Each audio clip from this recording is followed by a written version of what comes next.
আলোচনার বিষয় হচ্ছে মৃত্যু এবং মৃত্যুর জন্য প্রস্তুতি। আগে একটা প্রশ্ন করি, মরতে যে হবে বিশ্বাস আছে? এত আসতে বললে তো ইমানের প্রশ্ন ভাই আমার, মরতে যে হবে ইমান কি আছে? বিশ্বাস কি আছে? মনে করেন যে আমি জয়পুরহাটের একজন নির্বাচিত এমপি, এক্সাম্পল উদাহরণ দিচ্ছি। আমার ব্যাংকে প্রায় ৩০০ কোটি টাকা আছে, আমার নিজের টাকা। জয়পুরহাটে নওগাঁয় আমার কয়েকশো বিঘা জমি। আমাকে পুলিশ প্রোটোকল দেয়, র্যাব প্রোটোকল দেয়, আর্মি প্রোটোকল দেয়। আমি যদি বলি আমার ক্ষমতা দিয়ে, টাকা দিয়ে মৃত্যুর থেকে আমি পালিয়ে যাব, মালাকুল মওত থেকে আমি পালিয়ে যাব, পালিয়ে যাওয়া কি যায়? আমি এবার একটা অনুভূতির জগতে নিতে চাই, আপনার ব্রেইনকে জাগ্রত করতে চাই, ইমানটাকে আমি জাগিয়ে তুলতে চাই। সবাই 5টা সেকেন্ডের জন্য চোখটা বন্ধ করবেন, আমিও করব। সবাই বন্ধ করেন, আমি 1 থেকে 5 গোনার পরে চোখটা খুলবেন। ক্যামেরাম্যান ভাইরাও চোখ বন্ধ করবেন, স্টেজে ভাইরা আবদার আমার চোখটা বন্ধ। যদি চোখ বন্ধ হয়ে যায়, আমি কাউকে দেখতে পাচ্ছি না, আমার বিশ্বাস জয়পুরহাটবাসী আমার আমানত রাখবে, আমার কথা রাখবে। আমি 1 থেকে 5 গুনছি, গোনা শেষ হবে, চোখ খুলবেন। 1, 2, 3, 4, 5। সবাই চোখ খোলেন। এই মুহূর্তে চোখ খুলে নিজে প্রশ্ন করেন, যদি আমি এখন আজকে এই মুহূর্তে মারা যাই, আমার মালাকুল মওত চলে আসে, আমি কি আমার জীবনে এমন কোনো আমল করেছি যে আমল দ্বারা আমি জান্নাতি হতে পারবো? নিজেকে প্রশ্ন করেন, নিজেকে বলেন, আমি কি আমার জীবনে এমন কোনো আমলের কাছে গেছি যে আমলের দ্বারা এখনই মৃত্যুর পরে আমার জন্য জান্নাতের ফয়সালা হয়ে যাবে?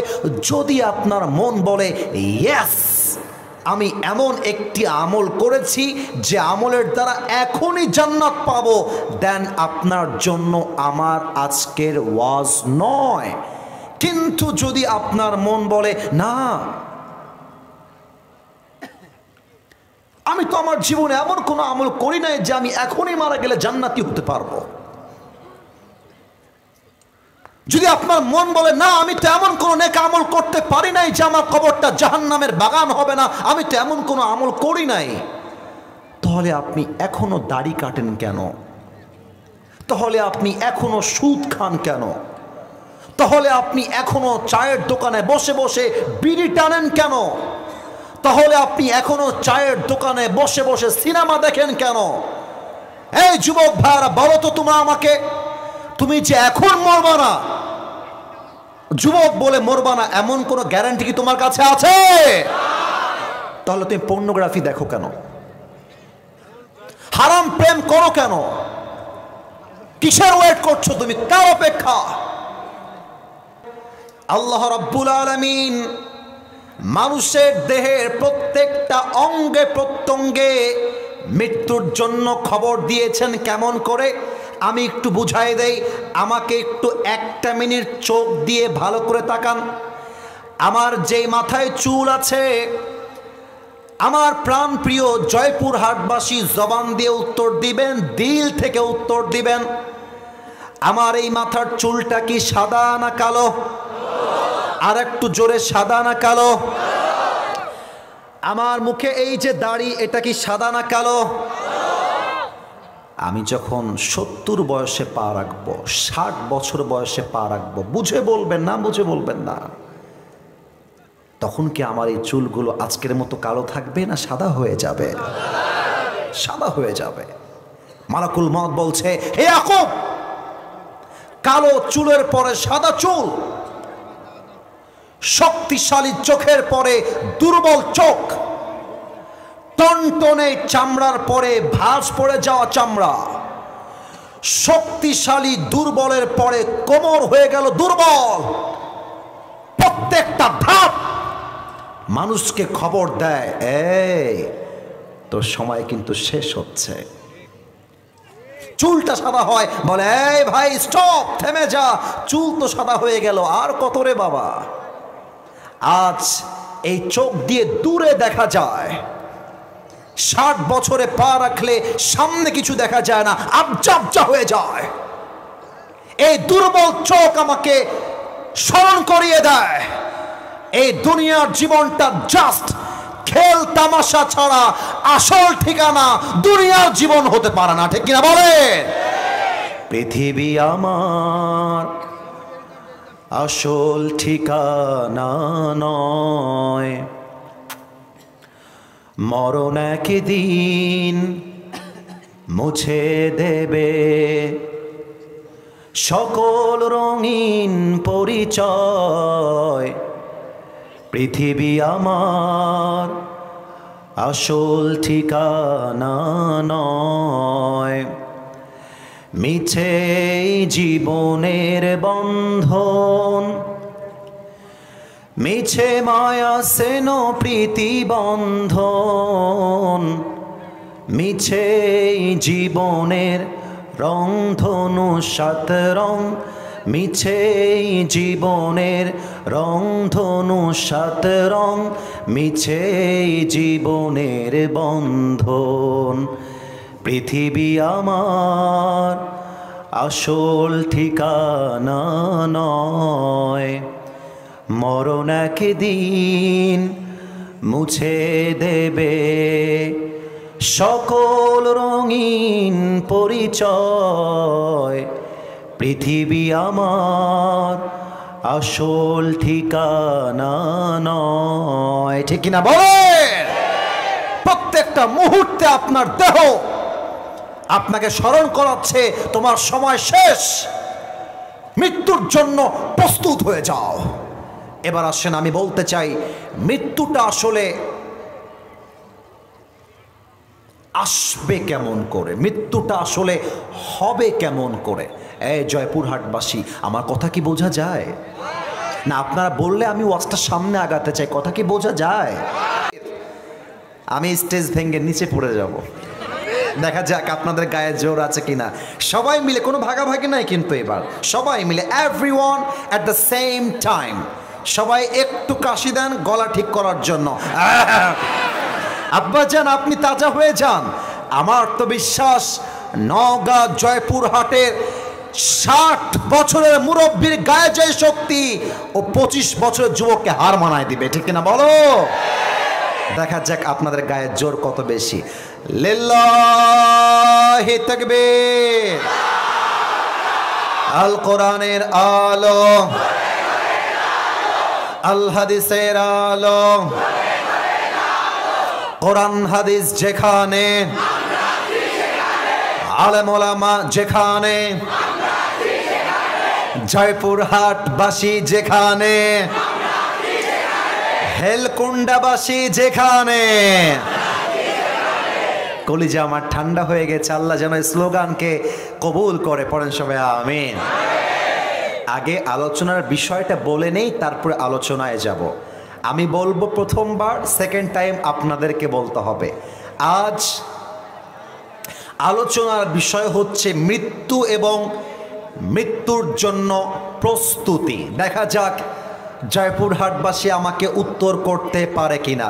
রেডি হয়ে যান। মৃত্যু এবং মৃত্যুর জন্য প্রস্তুতি। আমি কিন্তু উত্তর পেয়েছি 10 ভাগ, 90 ভাগ বাকি আছে। আবারও বলছি, আজ আলোচনার বিষয় হচ্ছে মৃত্যু এবং মৃত্যুর জন্য প্রস্তুতি। আপনারা জাস্ট প্রস্তুতি বলবেন, আমি এতেই হ্যাপি হয়ে যাব। আমার আহামরি কোনো চাওয়া পাওয়া নেই। আজ তাফসীরের বিষয় হচ্ছে মৃত্যু এবং মৃত্যুর জন্য রাইট আনসার। এবার আসুন আমরা আলোচনা কোরআন থেকে শুরু করি। আগে একটা প্রশ্ন করি, মরতে যে হবে বিশ্বাস আছে? এত আসতে বললে তো ইমানের প্রশ্ন ভাই আমার। মরতে যে হবে, ইমান কি আছে? বিশ্বাস কি আছে?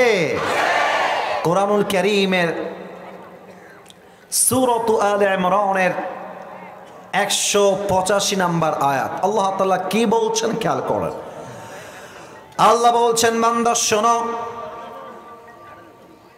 কুল্লু নাফসিন যায়িকাতুল মাউত, everyone has to take the test of death. প্রতিটা মানুষকেই মৃত্যুর স্বাদকে গ্রহণ করতে হবে, চাই সে মানুষ হোক কিংবা যে কোনো প্রাণী হোক। এবার একটা প্রশ্ন করছি, উত্তর দেওয়ার সময় ঠাস করে উত্তর দিবেন না, বুঝে বুঝে উত্তর দিবেন। মনে করেন যে আমি জয়পুরহাটের একজন নির্বাচিত এমপি, এক্সাম্পল, উদাহরণ দিচ্ছি। আমার ব্যাংকে প্রায় 300 কোটি টাকা আছে, আমার নিজের টাকা। জয়পুরহাটে, নওগাঁয় আমার কয়েকশো বিঘা জমি। আমাকে পুলিশ প্রোটোকল দেয়, র্যাব প্রোটোকল দেয়, আর্মি প্রোটোকল দেয়। আমি যদি বলি আমার ক্ষমতা দিয়ে, টাকা দিয়ে মৃত্যুর থেকে আমি পালিয়ে যাব, মালাকুল মউত থেকে আমি পালিয়ে যাব, পালিয়ে যাওয়া কি যায়? সূরাতুল জুমআহ 28 নম্বর পারা, সূরাতুল জুমআর 8 নম্বর আয়াত, আল্লাহ তাআলা বলছেন, ও নবী, قل إن الموت الذي تفرون منه فإنه ملاقيكم. Oh my prophet, tell your ummah, they want to escape from the death, but they will never ever able to be escape from the death. আল্লাহ বলছেন, নবী হে বলে দেন আপনার উম্মতদেরকে, তারা কি মৃত্যু থেকে পালাতে চায়? অসম্ভব। সূরাতুন নিসা আরেকটা আয়াত, 78 নম্বর আয়াত, আইনামা তাকুনু ইউদরিকুমুল মাউত ওয়ালাউ কুনতুম ফি বুরুজিম মুশাইয়াদা। মৃত্যু তোমাকে পাকড়াও করবেই, যদিও বা তুমি সুদৃঢ় সুরঙ্গ খুঁড়ে পালিয়ে যাও, তবুও তোমাকে মালাকুল মউত দিয়ে পাকড়াও করবে একজন। বলেন সবাই, তিনি কে? ডানে তোমরা কয়েকজন কথা বলছো, ইটস রিয়েলি ক্রিয়েটিং ডিস্টারবেন্স। না না না, আমি বলছি আব্বাজান ভাইয়েরা, আমি বলছি না, ওরা যুবক, ওদেরকে ভালোবাসা দিয়ে বোঝাতে হবে। তোমরা যারা দাঁড়িয়ে আছো দাঁড়ায় থাকো, I don't have any objection, আমার কোনো বাধা নেই। তোমরা যেভাবে ওয়াজ শুনতে মনে চায় শোনো, কিন্তু গল্পের কোনো আওয়াজ যেন আমার কানে না আসে। This is the last warning for you. এখানে মুরব্বীরা চাতক পাখির মতো বসে আছে, যুবকরা পাগলের মতো চোখ দিয়ে তাকায় আছে ওয়াজ শোনার জন্য। কারোর জন্য ডিস্টার্ব তৈরি হবে, এটা আমরা চুল পরিমাণ বরদাস্ত করতে পারবো না, ঠিক কিনা বলেন? আসুন আপনাদেরকে একটা অনুভূতির জগতে নিয়ে যাই। মৃত্যুর ওয়াজ করতে গেলে ভাই আমার, চায়ের দোকানে 1 ঘন্টা সময় নষ্ট হয়ে যায়, আপনি পরোয়া করতে চান না। ফেসবুকে রিলস দেখতে দেখতে ভোর থেকে রাত হয়ে যায়, যুবকের কোনো পরোয়া হয় না। কিন্তু ওয়াজ মাহফিলে 1 ঘন্টা বসে ওয়াজ শুনবে, অনেকের মাজায় ব্যথা শুরু হয়ে যায়, গায়ের মধ্যে জ্বালা পড়া শুরু হয়ে যায়। এটা বুঝতে হবে, আপনি দুনিয়াকে বেশি ভালোবেসেছেন, আপনি ইসলামকে বেশি ভালোবাসতে পারেন নাই। যদি কেউ আজকের মাহফিল থেকে উঠে যায়, তার কপালটা সত্যি অনেক পোড়া। আমি আবারও বলছি, যদি আজকের কথাগুলো কেউ শুনে বাসায় যায়, তার কপাল ভালো। আর যদি কেউ অযথা উঠে যায়, তার কপাল সত্যি খারাপ। কারণ আজকের ওয়াজ যে কলিজা দিয়ে শুনবে, আমি আসিফ হুজুর কোরআনকে সামনে রেখে আল্লাহর কসম করে বলছি, তার জীবন পরিবর্তন হবেই। বলেন ইনশাআল্লাহ। না, আওয়াজটা আর একটু জোরে চাই, ইনশাআল্লাহ। আমি এবার একটা অনুভূতির জগতে নিতে চাই, আপনার ব্রেইনকে জাগ্রত করতে চাই, ইমানটাকে আমি জাগিয়ে তুলতে চাই। সবাই 5টা সেকেন্ডের জন্য চোখটা বন্ধ করবেন, আমিও করব। সবাই বন্ধ করেন, আমি 1 থেকে 5 গোনার পরে চোখটা খুলবেন। ক্যামেরাম্যান ভাইরাও চোখ বন্ধ করবেন, স্টেজে ভাইরা আবদার আমার চোখটা বন্ধ। যদি চোখ বন্ধ হয়ে যায়, আমি কাউকে দেখতে পাচ্ছি না, আমার বিশ্বাস জয়পুরহাটবাসী আমার আমানত রাখবে, আমার কথা রাখবে। আমি 1 থেকে 5 গুনছি, গোনা শেষ হবে, চোখ খুলবেন। 1, 2, 3, 4, 5। সবাই চোখ খোলেন। এই মুহূর্তে চোখ খুলে নিজে প্রশ্ন করেন, যদি আমি এখন আজকে এই মুহূর্তে মারা যাই, আমার মালাকুল মউত চলে আসে, আমি কি আমার জীবনে এমন কোনো আমল করেছি যে আমল দ্বারা আমি জান্নাতি হতে পারবো? নিজেকে প্রশ্ন করেন, নিজেকে বলেন, আমি কি আমার জীবনে এমন কোনো আমলের কাছে গেছি যে আমলের দ্বারা এখনই মৃত্যুর পরে আমার জন্য জান্নাতের ফয়সালা হয়ে যাবে? যদি আপনার মন বলে ইয়েস, আমি এমন একটি আমল করেছি যে আমলের দ্বারা এখনই জান্নাত পাবো, দেন আপনার জন্য আমার আজকের ওয়াজ নয়। কিন্তু যদি আপনার মন বলে না, আমি তো আমার জীবনে এমন কোনো আমল করি নাই যে আমি এখনই মারা গেলে জান্নাতি হতে পারবো, যদি আপনার মন বলে না, আমি তো এমন কোনো নেক আমল করতে পারি নাই যে আমার কবরটা জাহান্নামের বাগান হবে না, আমি তো এমন কোনো আমল করি নাই, তাহলে আপনি এখনো দাড়ি কাটেন কেন? তাহলে আপনি এখনো সুদ খান কেন? তাহলে আপনি এখনো চায়ের দোকানে বসে বসে বিড়ি টানেন কেন? তাহলে আপনি এখনো চায়ের দোকানে বসে বসে সিনেমা দেখেন কেন? এই যুবক ভাইরা, বলো তো তোমরা আমাকে, তুমি যে এখন মরবা না, যুবক বলে মরবা না, এমন কোনো গ্যারান্টি কি তোমার কাছে আছে? তাহলে তুমি পর্নোগ্রাফি দেখো কেন? হারাম প্রেম করো কেন? কিসের ওয়েট করছো তুমি? কার অপেক্ষা? ইয়াকুব আলাইহিস সালাম, মালাকুল মউতের সঙ্গে তার একটা বন্ধুত্ব ছিল। এটা আমি শুনেছিলাম পাকিস্তানের একজন টপ ফেমাস স্কলার, নাম হচ্ছে মাওলানা তারিক জামিল, অসাধারণ কথা তার। उन्हीं बोलें जी याकूब एक दिन मलकुल मौत से कहा कि ए मलकुल मौत, मैं तुम्हारे पास एक रिक्वेस्ट करना चाहता हूँ, एक दाबी আছে আমার। কি দাবি বলেন?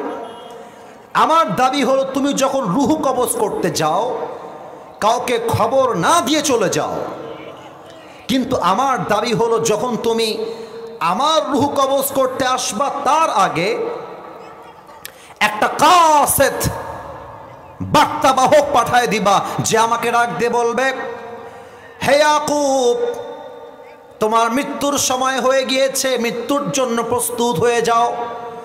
আমি সাথে সাথেই মৃত্যুর জন্য প্রস্তুত হয়ে যাবা। ইয়া মালাকুল মউত, হে মালাকুল মউত বলো তুমি আমার এই আবদার রাখতে পারবা কিনা? মালাকুল মউত ডাক দিয়ে বলছেন, এ याकूब ये तो कभी भी नहीं हो सकता, मौत से पहले किसी को कोई खबर नहीं होता, हम किसी को कोई खबर ही नहीं देते।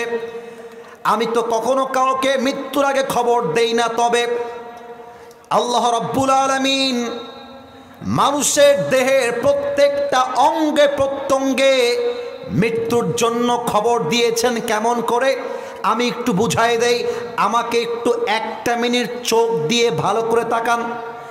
আমার যেই মাথায় চুল আছে, আমার প্রাণ প্রিয় জয়পুর হাটবাসী জবান দিয়ে উত্তর দিবেন, দিল থেকে উত্তর দিবেন, আমার এই মাথার চুলটা কি সাদা না কালো?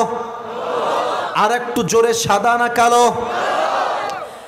আমার মুখে এই যে দাড়ি, এটা কি সাদা না কালো?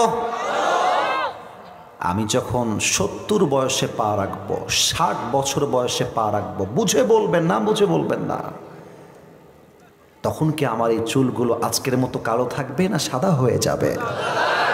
সাদা হয়ে যাবে।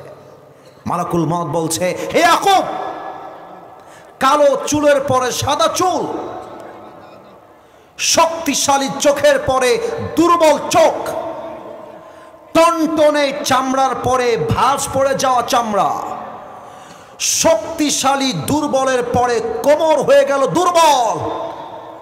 প্রত্যেকটা ধাপ মানুষকে খবর দেয়, এই তোর সময় কিন্তু শেষ হচ্ছে। চুলটা সাদা হয়, বলে এই ভাই স্টপ, থেমে যা, চুল তো সাদা হয়ে গেল, আর কত রে বাবা। আজ এই চোখ দিয়ে দূরে দেখা যায়, 60 বছরে পা রাখলে সামনে কিছু দেখা যায় না, আবজা হয়ে যায়। এই দুর্বল চোখ আমাকে স্মরণ করিয়ে দেয় এই দুনিয়ার জীবনটা জাস্ট খেল তামাশা ছাড়া আসল ঠিকানা দুনিয়ার জীবন হতে পারে না, ঠিক কিনা বলে?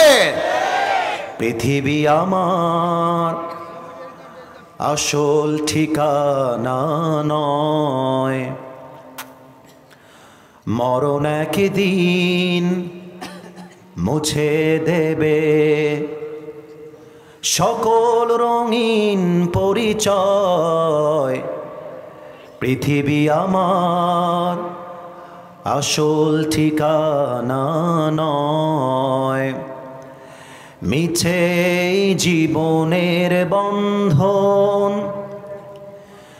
মিছে মায়া সেন প্রীতি বন্ধন, মিছে জীবনের রংধনু সাত রং, মিছে জীবনের রংধনু সাত রং, মিছে জীবনের বন্ধন। পৃথিবী আমার আসল ঠিকানা নয়। মরণ একদিন মুছে দেবে সকল রঙিন পরিচয়। পৃথিবী আমার আসল ঠিকানা নয়। ঠিক কিনা বলেন? প্রত্যেকটা মুহূর্তে আপনার দেহ আপনাকে স্মরণ করাচ্ছে তোমার সময় শেষ, মৃত্যুর জন্য প্রস্তুত হয়ে যাও। এবার আসেন, আমি বলতে চাই মৃত্যুটা আসলে আসবে কেমন করে, মৃত্যুটা আসলে হবে কেমন করে। এই জয়পুরহাটবাসী, আমার কথা কি বোঝা যায় না? আপনারা বললে আমি ওয়াজটা সামনে আগাতে চাই। কথা কি বোঝা যায়?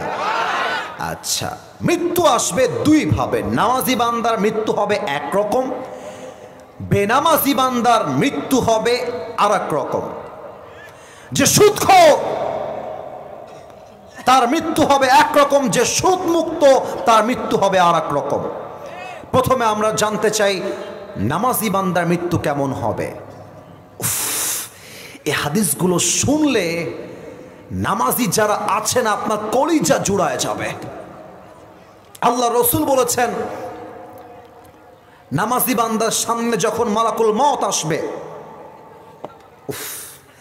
তার চেহারা হবে ধবধবে তাজা যুবকের মতো, জামার পোশাক হবে সাদা জুব্বা।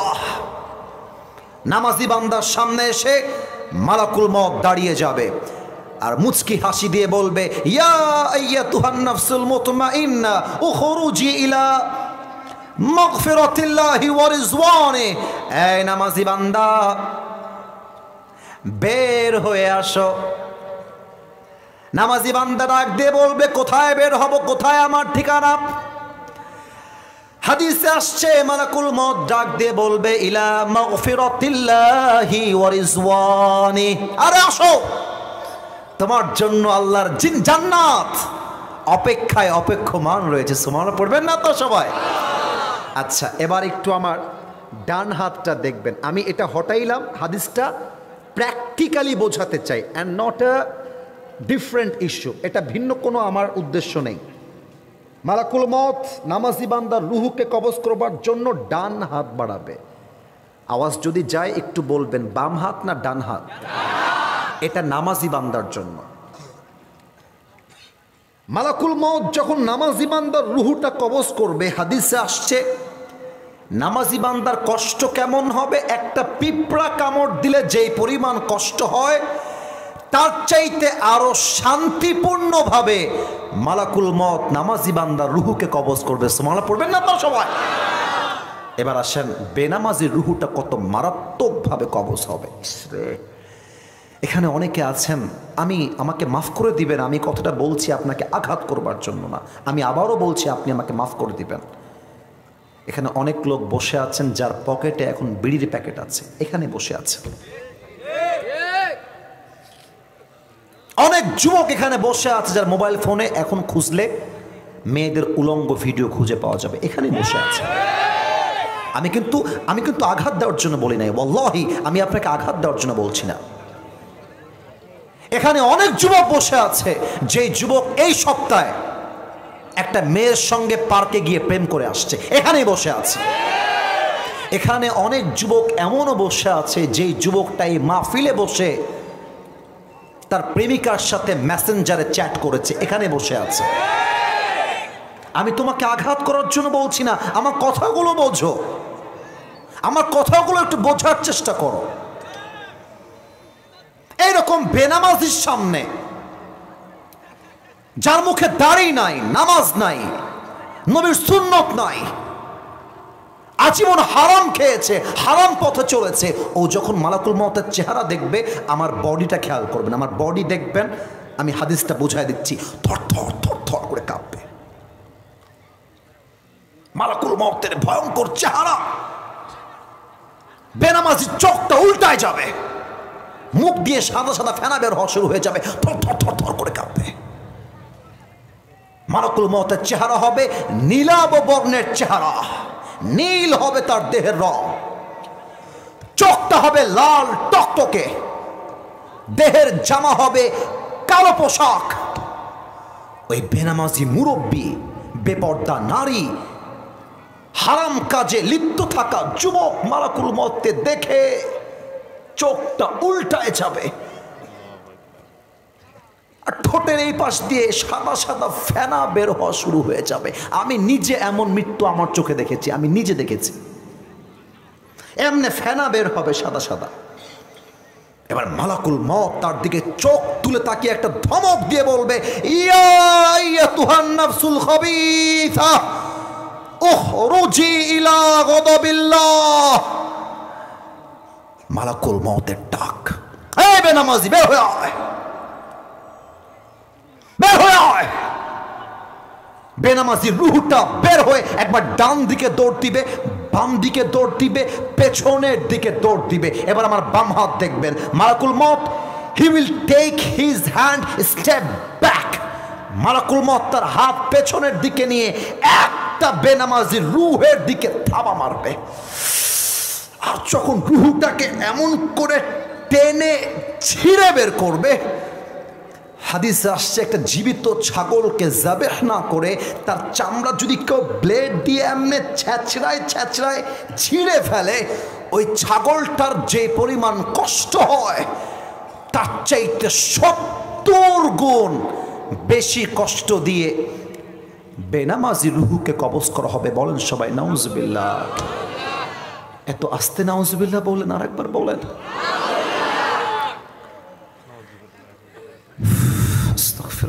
আল্লাহ, আমি তোমার কাছে দোয়া করছি, আল্লাহ তুমি আমাকে সহ আমাদের সবাইকে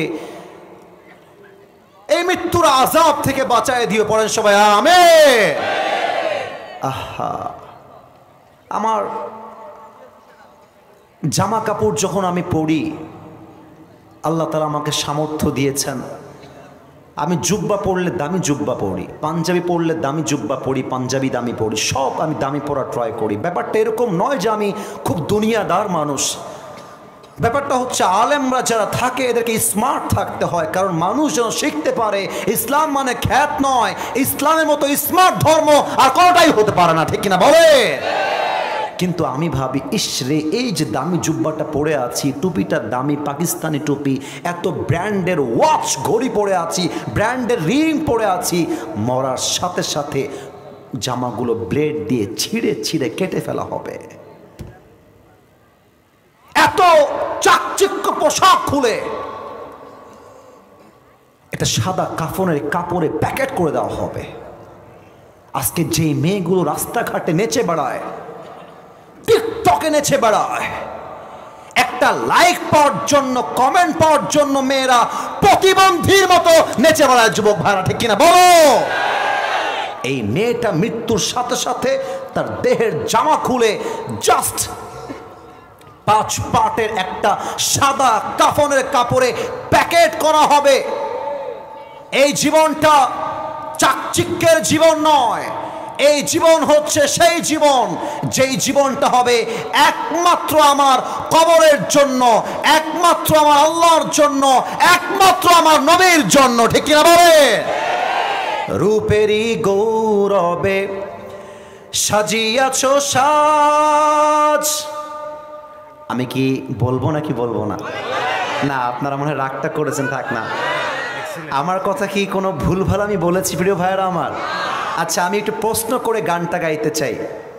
আপনারা যেই মাটিতে বসে আছেন এই মাটির নিচেই কিন্তু আপনার দাফন হবে। যে মাটির নিচে পা দিয়ে হাঁটেন আর বলেন আমি হলাম এই এলাকার এমপি, আমি হলাম এই এলাকার চেয়ারম্যান, আমার দাপট কে দেখে, আমার দাপটে কারা বেপরোয়া ভাব করে ওর চোখ তুলে ফেলবো, হাত ভেঙে ফেলবো, এই এমপিকেও মৃত্যুর পরে 3.5 হাত মাটির মধ্যে দাফন করে দেওয়া হবে, ঠিক কিনা বলেন? একদিন মাটির ভেতরে হবে ঘর রে মন আমার, কেন বাঁধো দালান ঘর। একটু গাইবেন না আমার সাথে? একদিন মাটির ভেতরে হবে ঘর রে মন আমার, কেন বাঁধো দালান ঘর, ঠিক কিনা বলে? রূপেরই গৌরবে সাজিয়াছো সাজ, সোনা দানা কত কি আর রাজকী পোশাক, যেদিন প্রাণ চলে যাবে সবই পড়ে রবে, যেদিন প্রাণ চলে যাবে সবই পড়ে রবে, গায়ে দেবে মার কিনো থন রে মন আমার, কেন বাঁধো দালান ঘর। একদিন মাটির ভেতরে হবে ঘর রে মন আমার, কেন বাঁধো দালান ঘর, ঠিক কিনা বলো? এবার যখন মাটির ভেতরে রাখা হবে,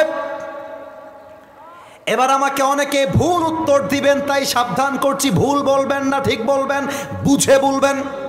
রাজশাহীতে বলে বলবেন না বলবেন, রাজশাহীর ভাষা, বুঝে বলবেন। আবারও বলছি বুঝে বলবেন। কবরে প্রশ্ন হবে কয়টা? 4টা। 4টা কে বলেছে? Right answer, right answer. মোট প্রশ্ন হবে 4টা, মোট। আমি প্রথম প্রশ্ন করছি, আপনারা উত্তর দিবেন ঈমান থেকে। বলেন তো আমাদের রবকে? প্রথম প্রশ্ন, মার রব্বুক, তোমার রবকে? আমরা বলবো আমাদের রব। এত আস্তে কি আওয়াজ হয়? আরেকবার, আমাদের রবকে।